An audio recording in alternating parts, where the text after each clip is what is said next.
কোন মহিলা যদি কোরবানির দিনে কোরবানির পশুটাকে জানালার ফাঁক দিয়ে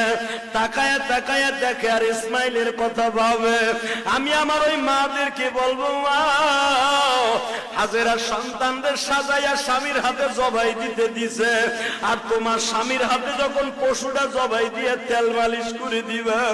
এই পশুটাই দিয়া বলবে, ও জাতির পিতা ইব্রাহিম, সুন্নাত আবিকুম ইব্রাহিম,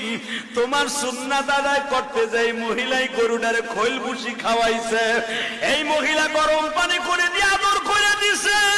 এই মহিলা দারোয়ানকে বলছে, গেটম্যানকে বলছে গরুটারে সুন্দর করে গোসল করা। মনে রাখো তোমার, এই জন্যই দেখবেন গরু কিনবেন আপনি,